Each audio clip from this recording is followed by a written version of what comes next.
Hello again, everybody. Welcome to this week's MPTV Coaches Show. Ryan Lindley, Brian Dieters. And let's start with just kind of a couple sports that wrapped up their seasons, but congratulations to our soccer program and to our tennis program. They both, I think, had successful seasons, and, obviously now they kind of go into that off-season mode, which doesn't mean it stops. Yeah, of course, with the way high school sports are today, it is an ongoing process throughout the off-season, and but first of all, the girls tennis team, congratulations on a great run. Individually, a couple kids that made it to state, notably Chloe Kendall as an individual. We had her on the show a couple weeks ago, and she performed well. And there's a lot of youth there, so that's exciting.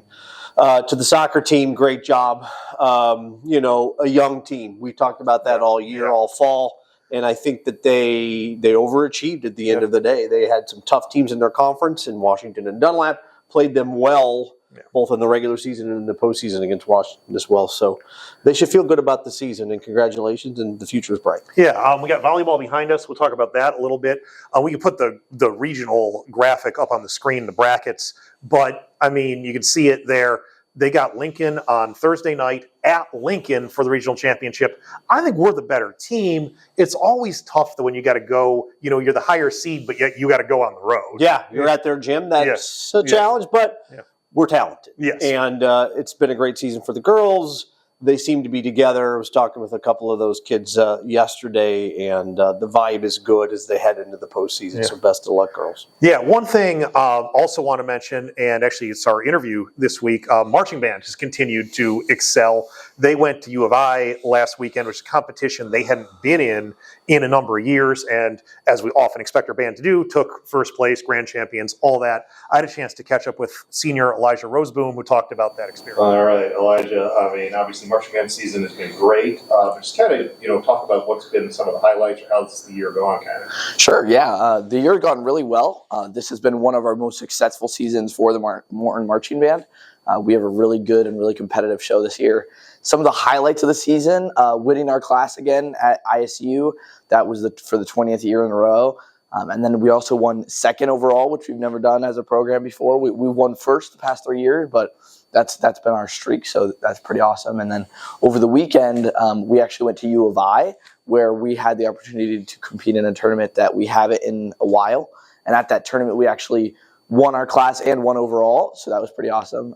And then just lots of good memories and fun with friends. Yeah, talk a little bit about U of I, right? Because that was something that you haven't gotten to do, because it's something that the band just hasn't gone to in a while. So as a senior, what's that like to do something that hasn't been done in a while? Yeah, so it was a little confusing at first because we've never gone before. We haven't gone in about 9 years. But it was exciting. It was a fun opportunity. It was a little bit more of a drive than I was expecting. It was about an hour and a half.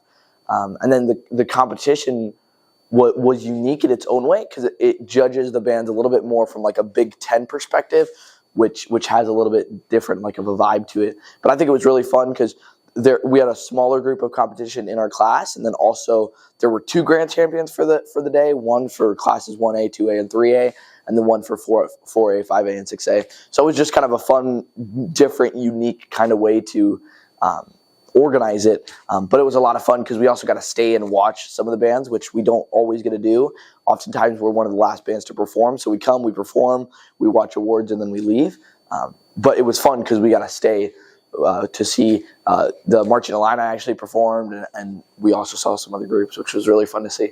Awesome. And then just kind of talk about, as you're kind of heading toward the end of the season, what's still on the schedule and, kind of expectations there. Yeah, sure. So we actually have a break week this week, which is really nice. This weekend, some of our students are going to go perform at ILMEA, which is an event where they competed for, where they submitted auditions. So that's what all day Saturday will be. So everybody that didn't make that will actually have the day off, which is going to be really nice.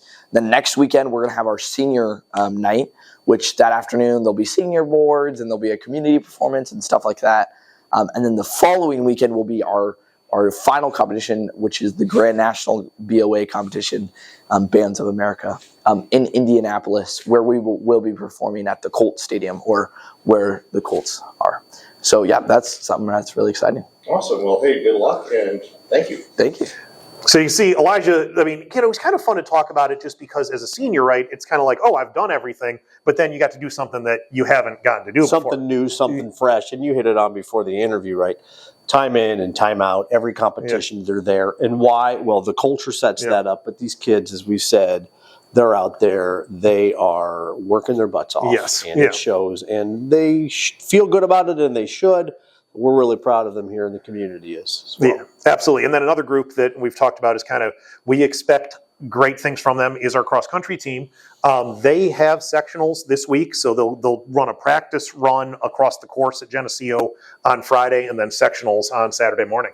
First of all, my initial thought was better them than me. Yeah, fair enough. And secondly, obviously this is an exciting time of year for them. They've built to this moment, and just like the band we were just talking about, these are the programs that we have here in the fall that we just expect good things from, and that's good. That's okay. That's where they're at. Yeah, I mean, and I don't mind the running so much, but the 2 bus rides to Geneseo in 2 days. Okay, I wouldn't be the bus ride. Yeah, I wouldn't be super. I mean, I like I said, I don't mind running except when I fall down and break my ankle. Other than that, it wasn't super great. But I mean, yeah, I think like you said, our expectations are super high for them, and obviously, especially on the boys' side, girls' side too, but especially on the boys' side. I mean, they are talking about making it to state. And I think that's a reasonable expectation. They were preseason #1 in the state. So some big goals, but you first got to, talk about, it's a process no matter what you do. Process #1 is got to get through the sectional.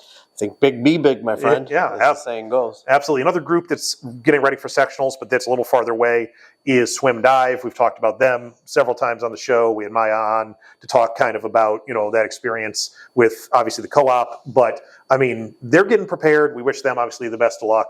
But maybe the big event of the weekend here that we probably need to talk about is Morton is hosting a home playoff game for football.